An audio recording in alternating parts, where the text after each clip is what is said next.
एक बात सोचिए, जो सामान मिनटों में हमारे दरवाजे पर आ जाता है, उसका दुनिया की बड़ी बड़ी ताकतों की राजनीति से क्या लेना देना हो सकता है। आज हम उन्हीं अदृश्य धागों को समझने की कोशिश करेंगे जो हमारी दुनिया को चला रहे हैं। आइए एक बहुत ही जानी पहचानी चीज से शुरू करते हैं। मतलब मिनटों में अपनी पसंद का सामान घर पे मंगवा लेना, है ना कमाल की सुविधा। पर इस सुविधा के पीछे असल में क्या चल रहा है? इसी को कहते हैं 10 मिनट डिलीवरी मॉडल। अब ये वादा तो करता है सुपरफास्ट डिलीवरी का, लेकिन ये पूरा सिस्टम एक ऐसी चीज पर टिका है जिसे कोई इंसान कंट्रोल नहीं करता। इसे चलाता है एक कंप्यूटर प्रोग्राम, एक एल्गोरिदम, जो हर पल, हर सेकंड सिर्फ एक ही चीज पर जोर देता है, रफ्तार। तो जो डिलीवरी पार्टनर हैं, उनके लिए इसका मतलब क्या है? उनके लिए ये घड़ी के खिलाफ एक ऐसी दौड़ है जो कभी खत्म ही नहीं होती। हर नया ऑर्डर एक नई चुनौती बन जाता है। और उनका बॉस, वो कोई इंसान नहीं बल्कि एक सॉफ्टवेयर है। अब देखिए इस मॉडल की असली कहानी क्या है। सारा का सारा जोखिम, चाहे वो पेट्रोल का खर्चा हो, गाड़ी की मेंटेनेंस हो या फिर किसी दुर्घटना का खतरा, सब कुछ उस वर्कर पर डाल दिया जाता है।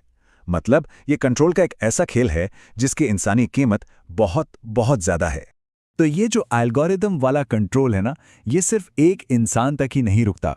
जरा सोचिए, क्या होगा अगर कंट्रोल का यही अदृश्य तरीका, यही लॉजिक पूरे के पूरे देशों पर लागू कर दिया जाए। यहीं से हम एक बहुत बड़े पावर गेम में दाखिल होते हैं। यहां बात हो रही है नव उपनिवेशवाद की।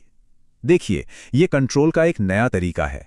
इसमें सेना भेजने या गवर्नर बिठाने की जरूरत नहीं पड़ती।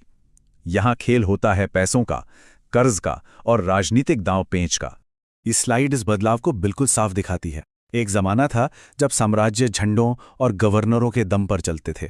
वो पुराने तरीके अब बदल चुके हैं। उनकी जगह ले ली है कर्ज ने, व्यापार पर निर्भरता ने और राजनीतिक दबाव जैसे नए, ज्यादा शातिर हथियारों ने। और नतीजा ये होता है कि देश नाम के लिए तो आज़ाद रहते हैं, पर असल में अपनी संप्रभुता खो देते हैं।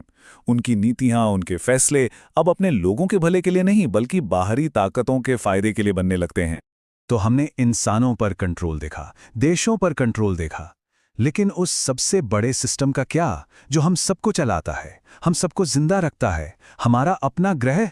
यहां पर जो कंट्रोल का खेल है वो और भी ज्यादा अदृश्य है और बहुत धीमा। यूनाइटेड नेशंस की एक ताज़ा रिपोर्ट एक बहुत चौंकाने वाली बात कहती है। रिपोर्ट के मुताबिक हम अब पानी के संकट या कमी जैसे शब्दों से बहुत आगे निकल चुके हैं। हम असल में ग्लोबल वाटर बैंक्रप्सी यानी वैश्विक जल दिवालियापन की हालत में हैं। सीधा सा मतलब यह है कि हम जितना पानी इस्तेमाल कर रहे हैं, प्रकृति उतना वापस भरी